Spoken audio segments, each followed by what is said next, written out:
Simon Labelle a loué un appartement dans cet immeuble situé à Saint-Jérôme à compter du mois d'avril. Il a conclu avec le propriétaire ce que l'on appelle un bail verbal. Mais en juillet, il dit que sa situation financière a changé. Il a averti ce dernier qu'il ne pourrait pas payer tout de suite. Je suis parti de la CSST à l'aide sociale avec demande d'urgence directement pour la première fois de ma vie. Fait que j'essaie d'expliquer ça, je lui montrais les démarches qui avaient été faites. Mon propriétaire s'est présenté chez moi à grands coups de poing, il était 6. Et toi, qu'est-ce que tu fais là? T'as-tu le bail ici? Oui. C'est où ton bail? Par la suite, sans que le tribunal administratif du logement se soit penché sur le dossier, on voit le propriétaire arriver avec sa barre à clous. Il arrache alors les portes de l'appartement. Ça donne, là, j'ai mis 2 portes, une porte de chambre et une porte de salle de bain pour pouvoir faire office que personne ne rentre à l'intérieur. Le locataire dit que son propriétaire a ensuite arraché les fusibles de l'appartement. Il s'est retrouvé donc sans électricité à compter du 2 août. Vous avez la boîte électrique Oui. pour tous les meubles. Oui, exactement. Dans l'appartement. Dans l'appartement avec les 5 compteurs. OK, fait que vous viviez juste à côté. Ouais, ça fait 2 ans de juste ici. C'est le même propriétaire. Le garage, ça, c'est moi qui paye l'électricité, le voisin en avant. Puis ici, il y a les villes qui sont là.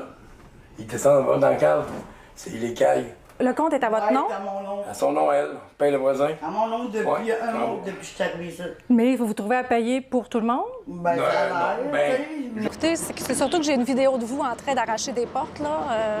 Non, parce que nous, on voulait aller faire réparer parce qu'on a des fusibles qui sautaient en dedans pour le meuble en haut. Même des locataires en haut, ils n'ont pas d'électricité. Oui, mais comment ça se fait que les portes n'ont pas été remises? Pourquoi vous avez Parce laissé... qu'il a appelé la police contre moi, puis je ne peux pas retourner pour remettre la porte. Selon les voisins, ce n'est pas la première fois qu'ils retirent les portes de cet immeuble. La précédente locataire de 80 ans aurait subi le même sort. Il y a une madame qui restait là avant, qui est partie Moi, à je l'ai vue, H&M. celle-là. Ouais, celle-là, il l'a défoncé devant elle. Il arrache la porte devant elle. Vous n'avez aucun antécédent là, judiciaire ou quelconque? Non, jamais, juste avec lui. Le propriétaire a aussi été condamné en 2024 à payer une amende d'1 million de dollars à Hydro-Québec pour avoir volé de l'électricité dans le cadre d'exploitation de crypto-monnaies. Bien, quand même, 1 million, c'est pas rien pour quelqu'un, payer ça? Ça Ah faisait... ben, c'est dans les entreprises de crypto, c'est quelque chose de normal.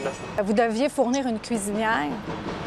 Il y a déjà son cuisinière, madame, on l'a déjà fourni. Oui, mais elle rentre pas dans le trou, là. C'est le four rentre pas Ben, dans le trou. écoute, Les travaux ont été faits, mais c'est 29 et 3 quarts au lieu de 30 pouces. Fait que Fait qu'on pouvait pas se faire à manger. C'est toutes des choses comme ça, là. Monsieur Labelle demande maintenant que son bail soit résilié d'urgence devant le tribunal administratif du logement. Et le dossier est total, hein, vous le savez, j'imagine, dans 1 heure, là. Le propriétaire nous a demandé de contacter son avocat, mais jamais il nous a envoyé son numéro de téléphone. À Saint-Jérôme, Véronique Dubé, pour Nouveau Info.